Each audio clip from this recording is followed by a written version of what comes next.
Hello, and welcome to Attunement.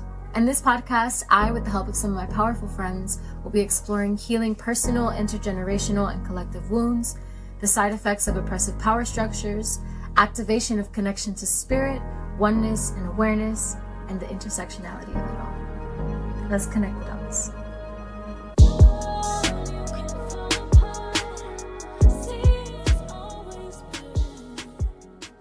Hello, friends. Good morning / afternoon, and welcome to another episode of me trying to save the world. I'm just kidding. I'm kidding, but today I have a very special guest joining us because it's gonna be my second time. Well, technically second time, but second time interviewing a third-party candidate today. I'm so excited to get into this. For those of you who don't know, I've been kind of trying to show you guys the fact that there are other options besides Biden and Trump for 2024 elections. I feel like there's a very limited media coverage of the fact that we have other options, and we're all so bought into the duopoly of Republican and Democrat that we forget and we don't realize that there are other options. So today I'm going to be speaking with Dr. Cornel West. I am super excited to speak with him. I've been doing some research just because I'm trying to get into each one of these candidates and bring them to you and speak to them and talk with them about their policy ideas, their general stances on things in the world and what's going on, so that us as voters can be more educated about our choices and we can be more precise about what we want. Because right now I see a lot of conversation around not wanting to vote for Trump for obvious reasons, and then not wanting to vote for Biden for obvious reasons, in the way that he's handled this genocide and the way that things have been going in this country. Granted, 4 years is always something, it's stints that they hand off to one another, you know what I mean? So whatever one was doing, one has to clean up, and it's kind of like a back and forth of all those things. However, I personally am 0% interested in voting for war criminals. I'm 0% interested in voting for racists. I'm 0% interested in voting for people who are continuing to try to consolidate the power of the billionaire class and take away power from the people and the working class people and, everyday people who are living right now in America, who are having to go through so much currently.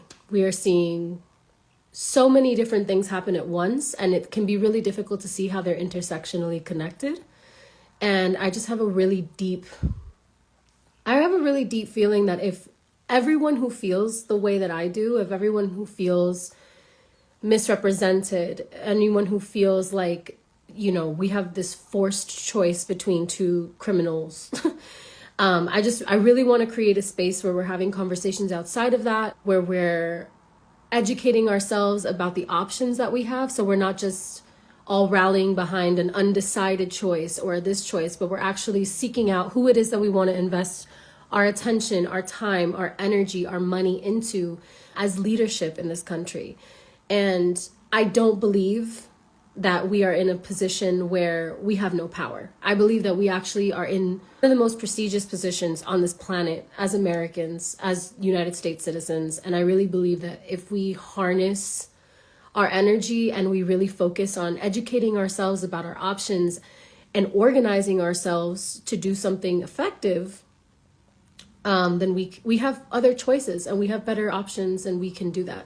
And I think for me, it's a third party representative when it comes to the presidency. And then it's also about focusing in on our local elections and making sure that we are voting for people who are not backed by AIPAC and, wealthy PACs and lobbyists, pharmaceutical lobbyists, gun lobbyists, all of those kinds of things. It's so vital and so important to see who is funding these politicians, who is funding their campaign, because donors are the deciders at the end of the day. So I'm really grateful to welcome Dr. Cornel West into this space with us today. I want to pick his brain. I want him to tell you about himself so that you can get a sense of who he is and what he's up to, and how we can help put him on the ballot across the country.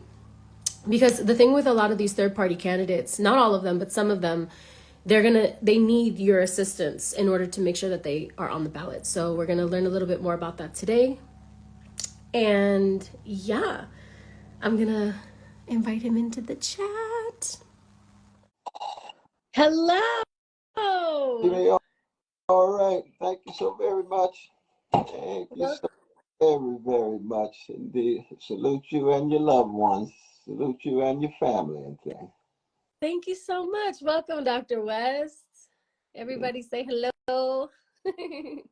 Oh, indeed, indeed. I salute your artistic achievements and salute your willingness to speak out on a variety of issues. It's so very important when you have this kind of magnificent platform to try to tell the truth across the board. You know what I mean? Thank you, man. I really appreciate that. I value that really deeply about you and your platform as well. So I'm really grateful to have you on here. Thank you so much for agreeing to take the time to speak to these folks, whoever it is that ends up watching this. I'm trying to do what I can through all the censorship and stuff, but I feel like it's really important for young Americans to really understand what they have as options. You know what I mean? I feel like a lot of the time the media tends to fearmonger and drive the conversation away from, exploring our options and expanding our ability to understand one another and create and like even imagine what the world could look like. I feel like it even limits our imagination. We can't even sit and wonder what could happen if we try something different or a different route of leadership. So I thank you so much for coming here today and for wanting to talk to the folks about your mission and what you are here to do. So first and foremost, I wanted to just say that Dr. West is a professor. Okay, he's a former university professor at Harvard University, and he's a professor emeritus at emeritus. Am I saying that right? Here we are. I didn't go to Princeton, so at Princeton University, and he graduated magna cum laude from Harvard in 3 years and obtained his MA and PhD in philosophy at Princeton. So he's a very intelligent man, and we are so grateful to have him running. I love an intellectual running for presidency. That sounds really good to me. So yeah, I would love for you to tell the people about yourself. Where are you from? What got you into this position that you're in right now? And what made you want to run for president? No, indeed, indeed. Well, I mean, first, I do want to acknowledge the ways in which the rich legacies of the Nina Simones and the Gil Scott Herons and the Curtis Mayfields are part of what it means to be an artist. And so when someone like yourself speaks up, you're talking about a tradition of people who are willing to talk about the truth and to try to be consistent across the board, right? They could be in Southside Chicago, they could be in Cuba, they could be our precious Palestinians in Gaza, they could be our precious Iranian sisters dealing with repression, it could be dealing in Korea, it can be in Brazil, now of course, it could be in Sudan, of course, it can be in the Congo. We try to be morally consistent as artists who are speaking the truth, and that's what I'm deeply inspired by. You see, I'm a John Coltrane kind of brother in terms of a love supreme. A love supreme cuts across national boundaries, and that's what my campaign essentially is. It's a campaign that's fundamentally committed to truth, my dear sister. And the condition of truth is to allow suffering to speak, anybody's suffering, no matter what color, no matter what gender, no matter what sexual orientation, no matter what religious or non-religious identity, no matter what national affiliation. It's a profoundly human thing. Now, this is domination or oppression we must resist. No matter what those structures are, we got to keep track of the humanity of people, but most importantly, we never allow the oppression to have the last word. Sometimes all you can do is sing a song. Sometimes all you can do is crack a smile or crack a joke. Other times you hit the street, go to jail, you demonstrate. Other times you sustain organizational capacity, bring power and pressure to bear on status quo. But it's fundamentally about the truth tied to justice, and justice is what love looks like in public. So it's very much a love affair. It's compassion. You have a care and a concern for people who are, in the language of Malcolm X, catching hell. No matter who they are. Hmm.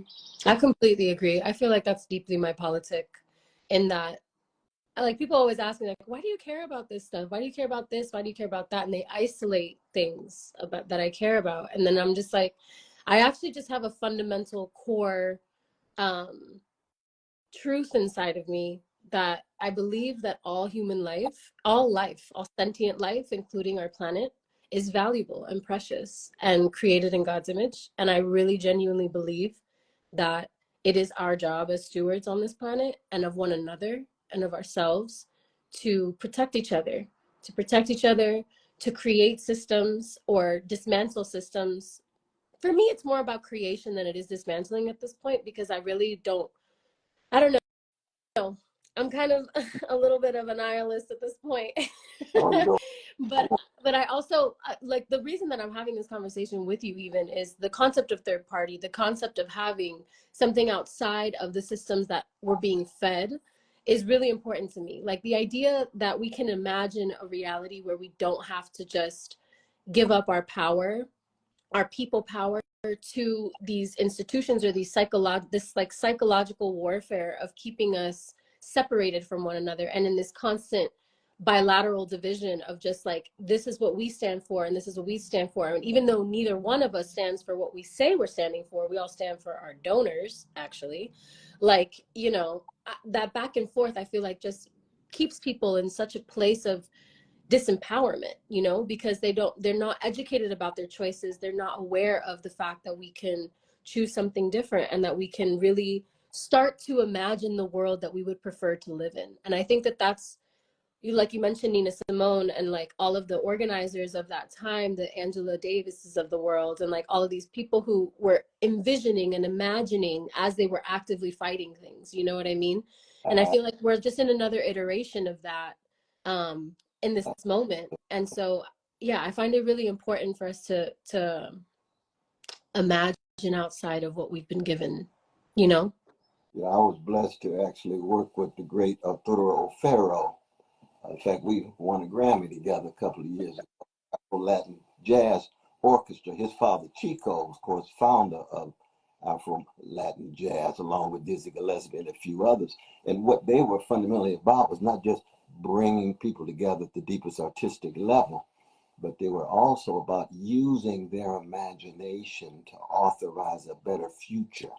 So that, for example, in politics, if your only choice is between a bona fide gangster that's pushing the country toward the second civil war and a president leading the world toward World War III, that's Trump versus Biden. You've got to be able to use your imagination and empathy to conceive of a world beyond just Civil War II and World War III. And they said, well, those are the only choices we have. We know both of them are evil, but we have no other choice.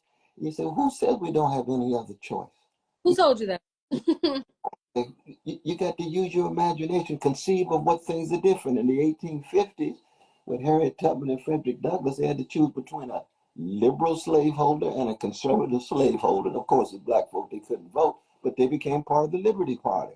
It was the third party because they refused to have to choose between two slaveholders. And that's crucial. And that Liberty Party, part of the abolitionist movement, it was a small number at that time, but it led toward what? The abolition of slavery. And everybody thought, well, you got the chance of a snowball, and hell of overthrowing slavery has been in place for hundreds of years. That's true. Patriarchy been in place, transphobia been in place, homophobia been in place, a whole lot of ideologies dehumanizing people been in place. Does that mean you don't imagine a different world and fight for it with every fiber of your being? Amen. Well, that's what my campaign is about. That's what we've been about. Lord have mercy, and it's something that we're quite unapologetic about. You see, we believe that if we quit dreaming and if we quit authorizing grander futures, then all we have is nihilism. All we have is fatalism. All Yeah. we have is cynicism. And that's, nobody can live a life based on nihilism, fatalism, and cynicism. You can't sing a song based on that. I agree. I feel like it's having a huge effect on the mental health of the youth of this country, to be honest. Like when we talk about this is my issue with a lot of the things that we talk about as a collective here in the United States, is that we very rarely draw parallels and connections between why things are happening. You know what I mean? Like we're not drawing a parallel between a dirty environment, water, food that's poisoned, all of these things, and the health crisis that we're all in on a regular basis. You know, like the fertility rates and what's going on with women's wombs. There's not a single girl that I know my age who doesn't have something going on with her womb.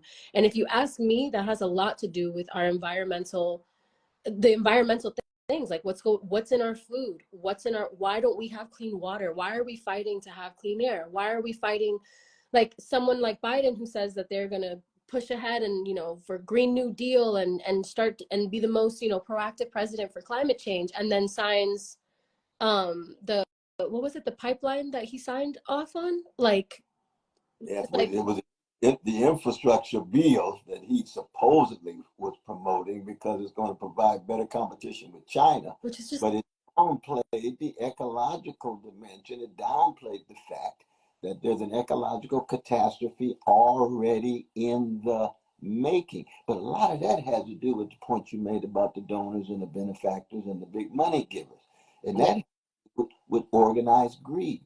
You see, when you get organized greed on steroids, which is basically what we have in the predatory capitalist system that we live in, it's absolutely.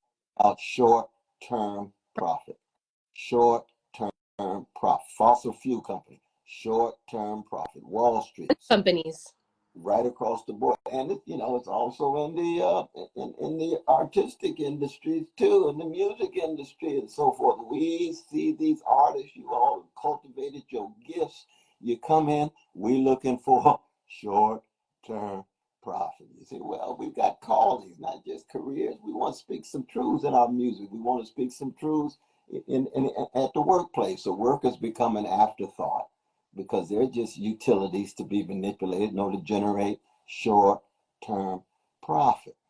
And it was Wu-Tang Clan that said cream, right? Cash rules everything Around me. around me, but doesn't have to rule me. It's around me. You see, those geniuses from Staten Island, they always left open resistance and resilience. And the beautiful news, the good news, is that that's what we see all around the world. People are rising up. They're shattering their sleepwalking. They're building on different kinds of moral and spiritual awakenings. And by awakenings, we're not just talking about, you know, self-righteous do-gooders. No, no.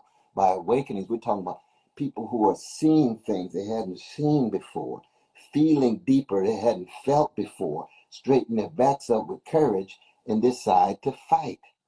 Yeah. That means being fortified. You see, a lot of young brothers and sisters come up to me and say, Brother West, I want to stay woke. I say, well, you don't want to suffer from insomnia now. You don't want to be woke all day and all night.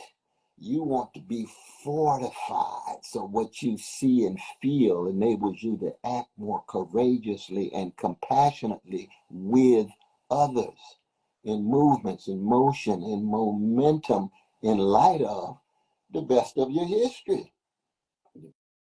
We can learn something from our mamas and daddies and and grandmamas and granddaddies and so forth and teachers, but it's got to be critically filtered. You see, with the schools that we went to, we can learn some things, but oh no, we got to critically filter that now. This Catholic school, this Presbyterian school, this Baptist school, and so forth, they taught me some things about the image of God and what it means to have dignity, but they also had too much patriarchy. They also had too much homophobia and transphobia. They also were too accommodated to the status quo. So I can keep track of the best and call into question the worst, because all of us have to fall back on something. You know, Mhm. none of us just show up clean slate, as it were. None of us are born woke. You know? Unfortunately, yeah. You know, ironically, I do think we are born woke, and then we're learned. Like we are indoctrinated into this divisiveness and this you know, this concept of like separation, where especially in America, I feel like individualism is such a rugged part. It's such an integral part of the model, the business model, because the further disconnected we all are from ourselves and from our immediate community, the easier it is to convince us that someone in Palestine, for example, does not deserve our advocation. I've seen so many people talk about like, oh well, why should I give a fuck about them if they don't care about me, if they wouldn't do this for me, or they wouldn't have the capacity to do this for me.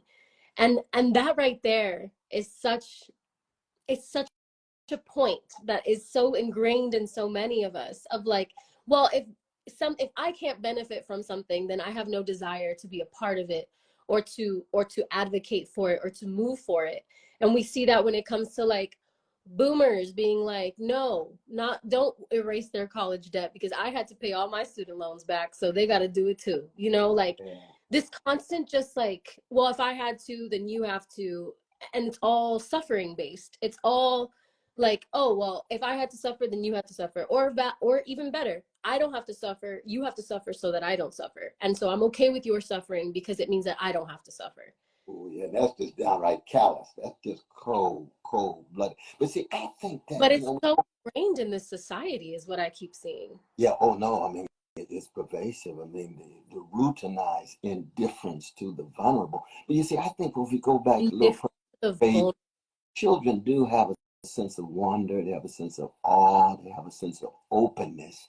But children also have a narcissism that needs to be transformed into the kind of universalism that you're talking mm-hmm. about. I don't think babies just instinctively are connected to solidarity with babies around the world. See, they got to be taught that they are Mm-hmm. socially shaped in such a way that it gets beyond their tribalism. It gets beyond just my group or even just one group. If you really believe that a precious baby anywhere in the world, as I was talking about before, no matter where it is, no matter what the system is, right? If you really believe that, then you've got to go beyond just the childishness of a baby. We preserve the childlikeness. The childlikeness is the wonder and the awe and the openness. But the only way you overcome childishness is through education, through exposure, especially through arts and music. See that, because you know when you sing a song, you sing into the heart and soul of every human Yeah, being. I say that all the time. It's like one of the things that I love the most about art is that, like, if I'm at a if I'm giving a show and I'm on stage, I'm singing my lyrics out to a crowd, there's hundreds of people singing those lyrics back to me. For whatever reason, their hearts resonate with those lyrics. And at that point, they're not really obsessed with what color they are, what their gender is, or what their Yeah, sexual orientation is. They're trying to be free human beings in light of who they are and how they can become even more fortified and better, absolutely. more spiritually, artistically. Now, see, that's the dream. Mm-hmm. But can you imagine the history of the human species without those kind of dreams? The greed would have taken over, the hatred would have taken over, the fear would have taken over, the envy, the resentment, the all the things we know go into making who we are. Because we're a wretched species in so many ways. We We got to be honest. are. We really are. We're wretched, but we're also wonderful. Too many of us. Like, We, oh no, I know I got a lot of gangster in me. I've been around for a long time, but I can acknowledge that and fight it every day yeah, and be and acknowledge I can't do it by myself. yeah, I mean, that's one of the things about art. That art says, look, you know, you sing not just for yourself and to yourself. You can under certain circumstances, but usually you're singing to others. You're sharing something inside of you, all of the deep, dark corners of your own soul, and transfiguring that into a sound that empowers others, other souls, other persons. And that's one of the great callings of an artist. And that's why artists are always dangerous for any status quo. I Always. completely agree. I feel like, you know, I feel like we're seeing a collective conversation right now, kind of holding celebrity a little bit more accountable in this moment. It's been 8 months since this genocide began in Palestine. And, you know, I feel like over the past couple days, I've seen a lot more people just kind of like feel fired up to be a part of the conversation. But I would be remiss to have not noticed that so many artists are choosing in this moment to be silent and choosing to not, choosing short-term profits Yes. to long-term impact and legacy. And to me, the role of the artist, I put this at the, I wrote a song back in October about what's going on right now. It's called The Day the World Blows Up. And at the end, there's a quote from Nina Simone that talks about like I don't know how, like being an artist is speaking to the times. You know what I mean? Is to be present with the times, is to speak to the times, is to capture it, is to emote it, is to be a part of it. Because like you said, no one can reach the spirits of a populace more than an artist. And that's why our role is so vital. And to me, I look to, you know, the revolutionary artists of the 60s, and I'm like, that's the kind of artist that I want to be, you know, like that I want to be in this world and impact it in such a way where, like right now, I'm using my platform for us to have this conversation because I think it's so important to drive people to expand their imaginations. If nothing else comes from it, to me, these conversations are so important for people to know there's choices, for people to explore their own power, you know, outside of what they're told to be and outside of the boxes that we're put into as a society to uphold these these systems. Because the second that we step out of our boxes that they've placed us in, we start to dismantle things and we start to build new things and we start to envision new realities and bring them to fruition. Because, you know, there's this seeming intangibility or this inability to connect the imagination with the tangible, because we're all so used to this destructive world, this extractive world, these power dynamics of push and pull and dominion and submissiveness. And it's like, they're not necessary for life to thrive. They are implemented so that a certain percentage of people, a certain group of people, can have this advantageous experience of life while subjugating everyone else below them to wretchedness, like you were talking about. You know what I mean? Like, Yeah. there is no need for suffering on this planet. I think there's a huge divide between, like, there's necessary violence. To me, there's a necessary violence is of like, you know, we got to stay fed, we got to give birth, you know, in order to come and leave the world is pretty violent. But all of the in-between violence that we do is a choice. It's a conscious choice to subjugate a certain people, to subjugate a certain person, a certain gender, a certain whatever, so that there's this concept of superiority in play that allows for these systems to maintain themselves. Because without that concept of someone feeling inherently superior to another, these systems don't thrive. These systems don't even function, you know, because we're interconnected. As a species on this planet, we are interconnected even with the environment around us. Like I said, I believe that because our environment is not being taken care of, like we're not actually taking care to make sure the water is clean nationwide, to make sure that, you know, that our fields are properly mineralized and nourished so that our food has actual minerals and vitamins in it. You know what I'm saying? Like, these kinds of things, they directly reflect in us as a society when we're sick in the mind, sick in the body, and are unable to like transcend it. You know what I mean? Absolutely. No, absolutely. Very much so.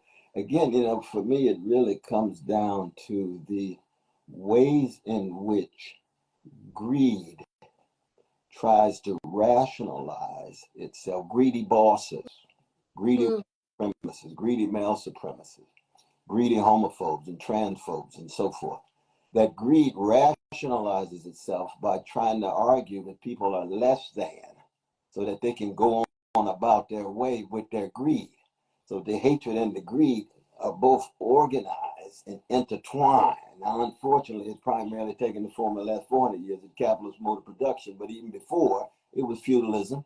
Before, there was some other systems that were still trying to rationalize human greed, mm, crushing other people's humanity, crushing other people's possible liberty and freedom.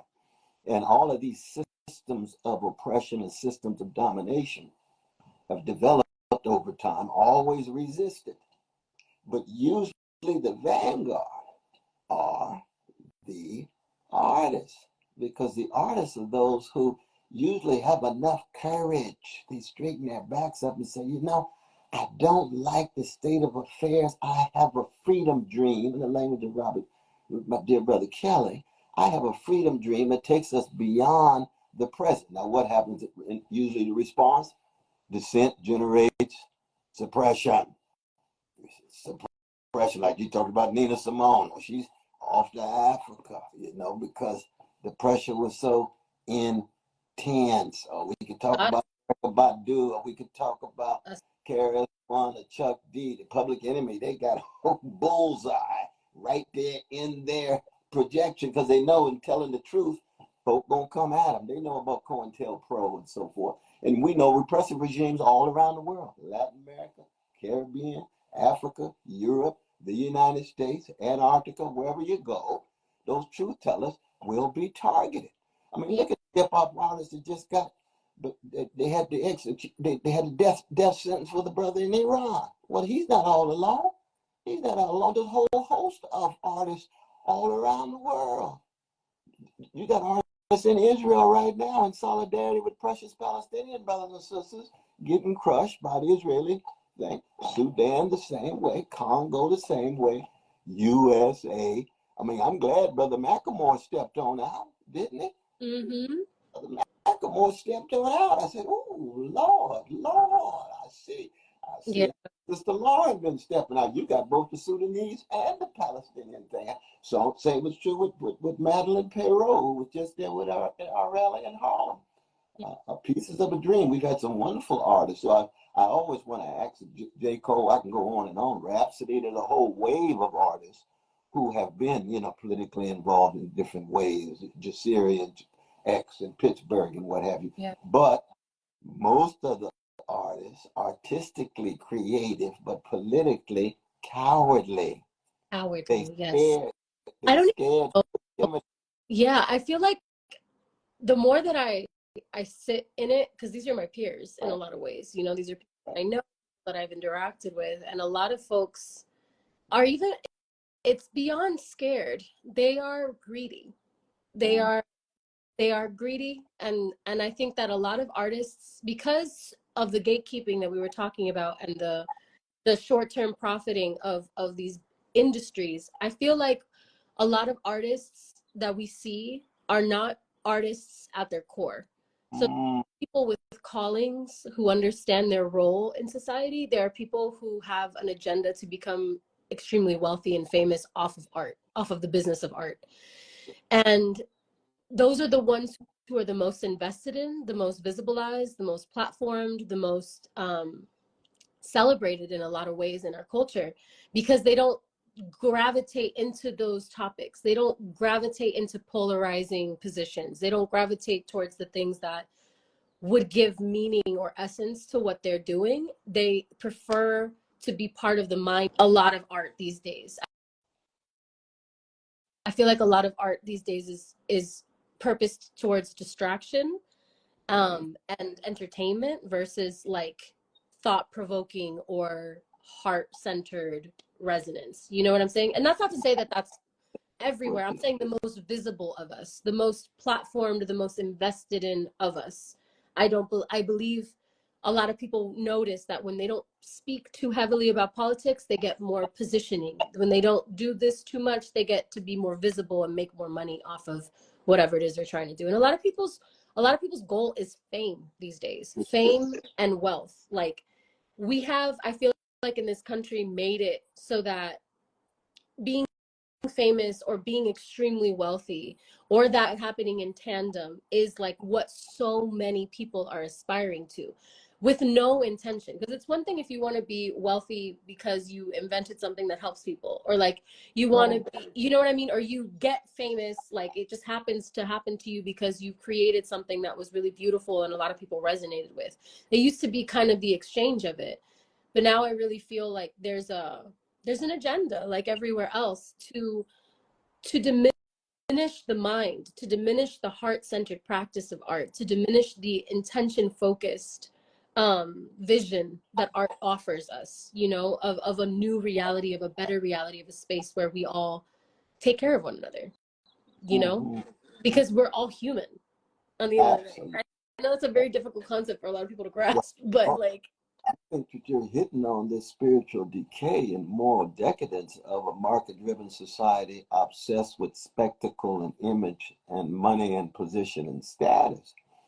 No doubt about this. So that the artists themselves, even when they're talented, they're more concerned about their business and entrepreneurial activity than they are their deeper artistic calling. But my question for you, my dear sister, is what is the source? What goes into the making of your sense of your calling, of your vocation as an artist, so that you are able to both work through them? There's nothing wrong with spectacle, nothing wrong with fame, there's nothing wrong with success if it's subordinate to what I would call moral and spiritual greatness. That's what my campaign is about, right? Moral and spiritual greatness is about quest for truth and justice and love. So that Martin King is morally and spiritually great. He had high visibility and tremendous fame. He didn't have a whole lot of money. He was broke with 10 commandments. As broke as he could be. But you can still have money and still subordinate it to service to others. But what went into the making of you so that you're able to have this kind of vision and calling that you do? I'm independent.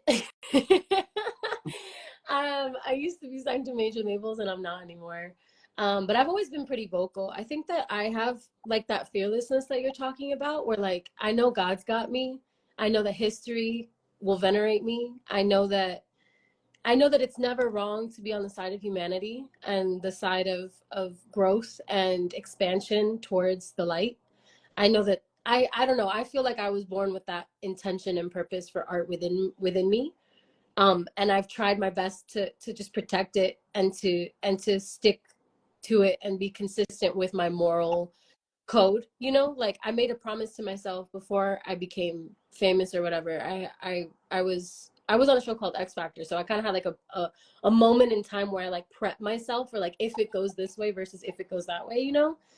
And when I was, if it goes well, there was something about me that like I knew that a lot of famous people or artists have these kind of reputations for treating people like shit or believing that they're people, or like kind of getting to the point of egoism. And so I kind of like held a prayer and I said a prayer to God. I was like, if this happens for me, like I want you to protect my spirit. I want you to protect who I am as a person. I don't want to ever get into a place where I forget where I come from or what built me or the people who raised me. You know what I mean? Like I don't want to ever forget that essence or believe myself above anyone just because I can sing and dance, you know? That's not, I feel like that's just like a me thing though. And I feel like a lot of people do have that within themselves, but it really is a self-regulation of moral compass. You know what I mean? Like at the end of the day, your spiritual connection is yours. It's a very personal relationship. It's a very like some people are like, I feel a moral obligation because of my spiritual practice. Does that make sense? It's like I feel like life is valuable to me because I believe that it was created with intention, and I believe that we all have that spark that created us within us, you know. And so I when I see another human being, I see myself reflected, and I feel like there's a lot of us feel that way, and then there's a lot of us who don't feel that way or who've been programmed to not feel that way. They might feel that way instinctually, but then they override it because we've been taught to value greed. We've been taught to value this ability to be indifferent to the suffering of the world. If you're able to transcend the suffering and ignore it, then you somehow are more successful in moving through life, you know, because to pay attention is to be in a constant state of sadness. It's to be in a constant state of frustration of just like, why are we doing all this stuff to each other? This makes no sense. Exactly. I think one of the consequences, though, of being obsessed with narrow success and wealth is that you live a life of maybe tremendous pleasure, but hardly any joy. You know, so much of the culture these days is a joy quest for insatiable pleasures. So you can get any kind of titillation and stimulation and pleasure you want, but your joy is still lacking inside of your soul and your heart because deep, deep joy is tied to not just love, but it's tied to a glow and a warmth that you have inside of you that the world didn't give you and the world can't take away. And when you have that kind of determination, which is tied to the dignity that you took, that's human dignity. Every human being has a dignity and sanctity. That's just my own Christian sensibility. And I believe that. I'm willing to live and die on that, you see. I agree. And it means that you are a recipient of a love and a joy if you so choose.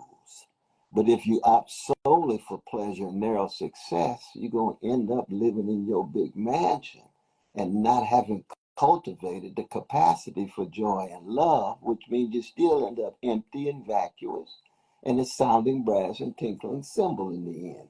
And nobody wants a life just a shadow of a dream and sounding brass and tinkling cymbal. No, you want a life just like your relation to your mom and your daddy and grandma and granddaddy and friends and others of genuine joy.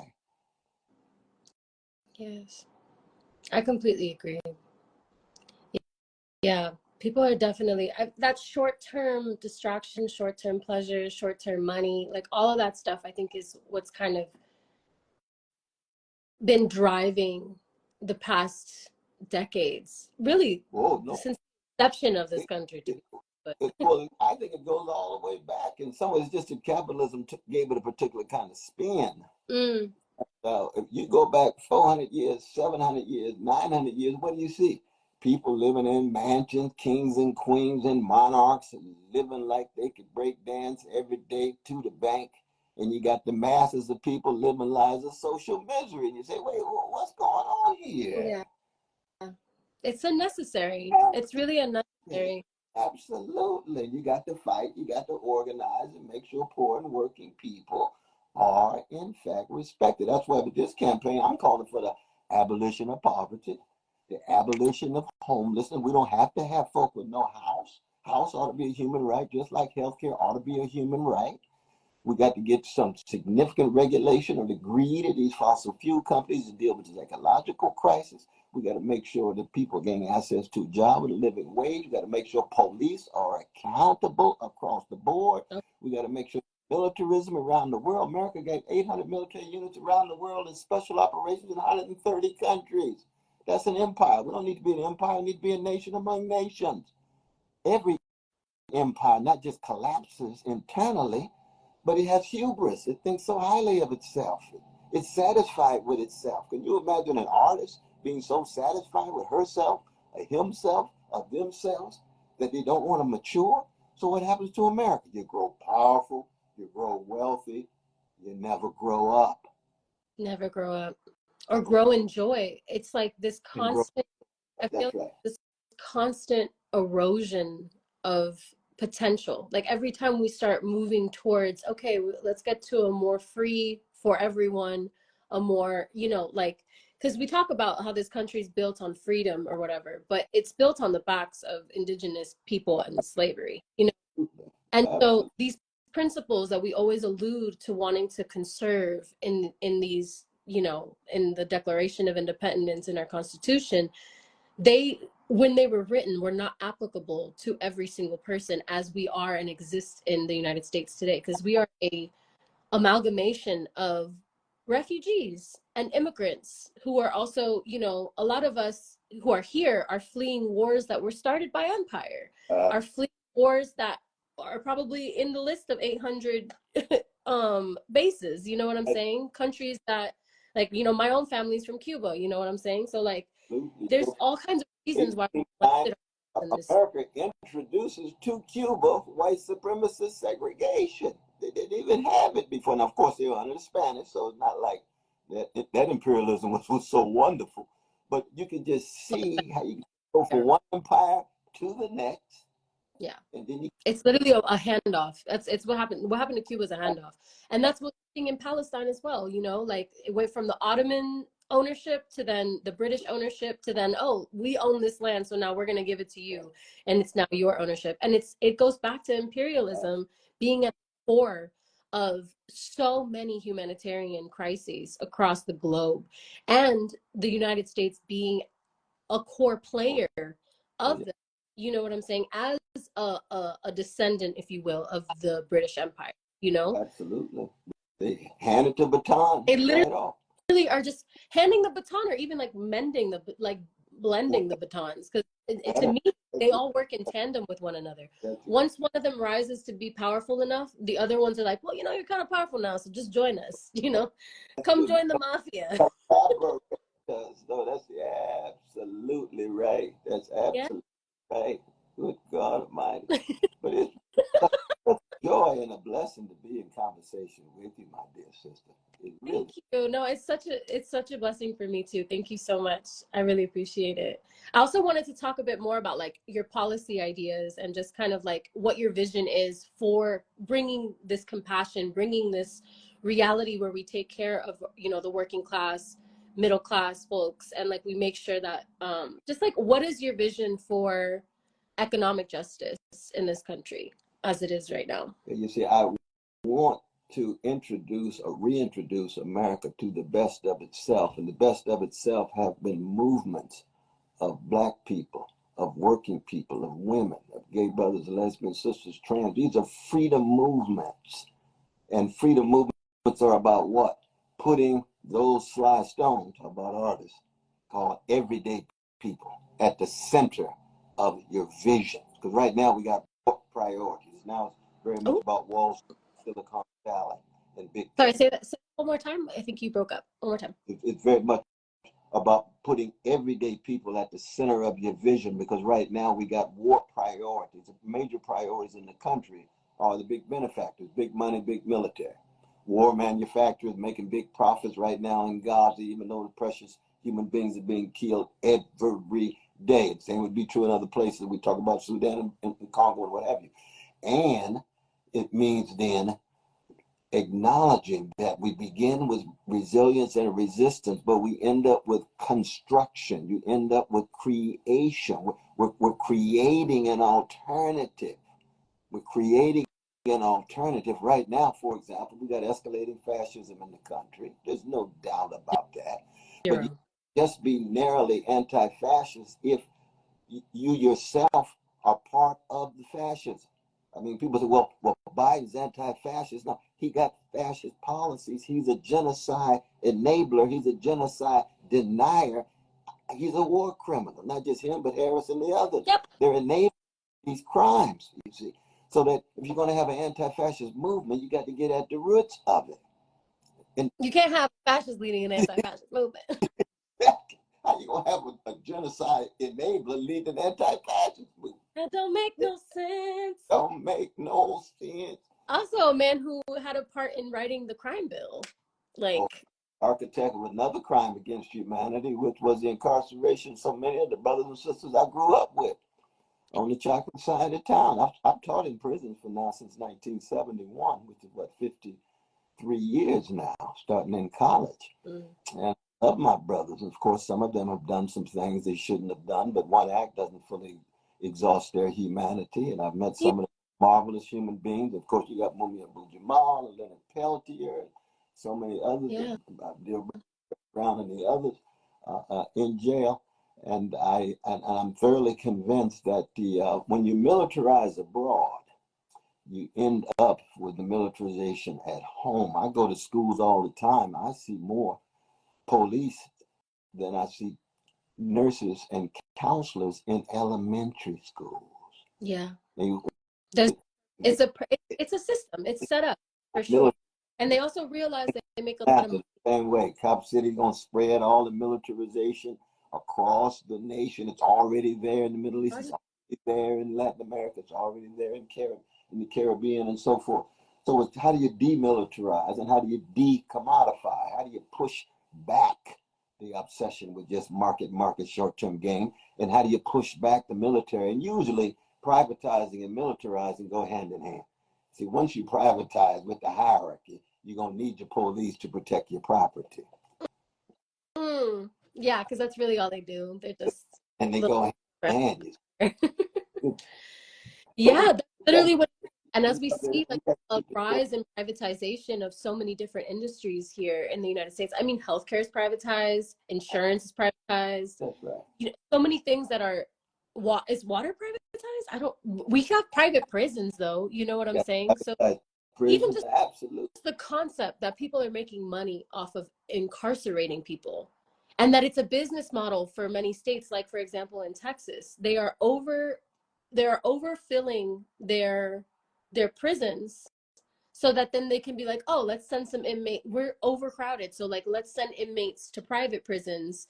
And all of these folks are pre-trial, haven't seen a trial yet, haven't figured out what's going on, and then they get siphoned into labor That's right. that they're not paid for. It's like this I'm seeing it, like, you make housing unaffordable, you make living unaffordable, then people are on the streets, then you make homelessness illegal, Where they gonna go? they're going to go to the prisons. Well, And this is what I'm exactly. saying. I can As go. long I'm as in they LA right now. I'm put Skid the Row. law in place. 45,000 precious folk out there with Master Q with the Church Without Walls that we connect with all the time. You're absolutely right. You're absolutely right.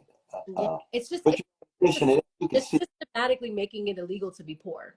You know what I mean? But you know, So that they can essentially enslave a whole nother class of people, so that they can have a cheap labor force, because people are waking up to the fact that the only reason that inflation exists, the only reason that minimum wages exist is for profit, is for the people who already have the resources, an exuberant amount of resources, to continue to exploit those resources, own them, and parcel off little tiny stipends to like certain people and none to everybody else. 3 individuals have wealth equivalent to 50% of American citizens. 160 million have wealth equivalent to 3 people. Top 1% own 90% of the wealth. That's worse than the Middle Ages in Europe in that sense. But also think about that in relation to universities. I think about the repression, of course, because I've been blessed to be there with the students in the encampments in New York at Columbia and Yeah, Harvard and Pittsburgh. I saw that. Absolutely. And you see, then the universities, the dominant response of most universities was repression, in part, back to your point, donors and benefactors, privatized money, organized greed at the top, dictating, President, you ought to do this. If you don't, we're going to push you out. University, you better do this. If not, we're going to withhold our money. And so the students themselves, who are supposed to be at the very center of education, become afterthoughts because the university has been so privatized and therefore militarized when students resist. Right? And you say, I thought we were here to get an education. It's, oh, I see. This is just a commodity that we bought, and we have no center stage presence. We're simply customers coming through supporting a business enterprise called a university. Literally. How sad. It's been such a revelation. How sad. You just ripped the cover off. You know, Malcolm X used to say chickens come home to roost. You're going to reap what you sow. The blowback is going to be real. You rip the veil off. And what was it, Brother Cat Williams, you know, the great comic artist? He said this is going to be the year that things get exposed. And And he's been absolutely right about that. But the important thing for us always, keep the love and justice, not the hatred and revenge at the center of it. I agree. That's the key. That's the key. I agree. It's hard when you're up against a death cult. Yes, I agree. It's kind of the conclusion I've come to, because if you can argue and debate about why children deserve to be obliterated off of this planet for political reasons or for land ownership, like I feel like there's like a serious soul loss going on right now as a collective, especially in the United States, because so many people are so drugged out and disconnected and uneducated by design. To be fair, it is by design. A lot of people, I genuinely believe, want to do something, but they're so scared and they're so confused and educated about what their choices are, what their options are, and how to transcend the point that they're at, that they end up just not doing anything, but that's why I value people like you who are, you made a choice. You're looking at what's going on. You're seeing the political landscape right now, and you're like, you know what? I'm going to try to be a voice for justice. I'm going to try to talk to people about what their options are outside of extractiveness and a continued allegiance to billionaire greed, you know? That's right. And that's what we're seeing right now on both sides of the aisle. It doesn't matter if it's a Republican or a Democrat in that seat. They just flip-flop power so that they can consolidate their agenda is what they've been doing for decades now. And what we're seeing right now is an amalgamation of that agenda that's been at work for years. All those years. It's been at work for years. And so we're in a space of reactivity instead of proactivity about how do we deconstruct what is and move towards something new in this country, and not with all the fear mongering, because I feel like with, you know, communism and socialism have received such crazy reputations, if you will, because of the ways that capitalism and empire thwarts it ever being able to thrive, you know, or the concept ever being able to thrive, you know, because we've never really seen it in actual action. We've only seen dictators say that they're doing something and not actually doing that thing, but just doing dictatorships and empires because that's what we're used to. Exactly right. Exactly. Even the artists become so crucial because the artists are not tied into isms. The artists are tied to integrity, honesty, decency, generosity, willingness to examine themselves, willingness to examine their society and the world, pushing aside the self-righteousness, but holding on to the self-confidence. And so when you have that orientation, you don't have to worry about an ism. You're just concerned about, are you treating people right, especially poor and working people, especially people who have been hated, terrorized, and traumatized. They have to be put at the center, no matter who they are. Yeah, and that's just the concept of healing. You know what I mean? Like, That's right. you have to put the vulnerability at the center in order to start a healing process. Because if you don't listen to the needs of your most vulnerable, a nation, a chain is only as strong as its weakest link. You know, Absolutely. If we have a nation that is full of children who are uneducated and unable to get meals, you know, parents who don't have access to parenting classes or time off to spend with their children, schools that are more and more every year looking like prisons and divested from and infested with police, you know, militarized police, not even just, you know, somebody who's going to help keep things safe, but someone whose active role is to protect property and protect business interest. You know what I'm saying? That's not conducive to creating a populace that is going to be strong and able to exemplify these standards of humanity that we tout ourselves as proponents of. I feel like America has this obsession with being like, we're the beacon of freedom and like all this stuff. It's like, how is that possible when we have the largest prison population in the globe? When you propose to be the leader of freedom, when you are actively, constantly passing laws to criminalize your constituents, how is that possible? It's this complete hypocrisy and a complete cognitive dissonance. You know, there's just no, it's all words. And I think that more than ever this year and last year, I think really for me, it's been a process since Trump came into presidency. But that for me was in 2016. That was my first election that I was ever voting. I was very young. I was a teenager at the time, you know, and I didn't get to go to college. So I wasn't educated to that point, you know, academically, but I kept up with everything just because I love to learn. I love to read. You may have never gone to college, but a college went through you. Amen. And that makes all the difference in the world. How do we remain love warriors, freedom fighters, wounded healers, joy spreaders, and still have a smile on our face with a sense of our own unique style?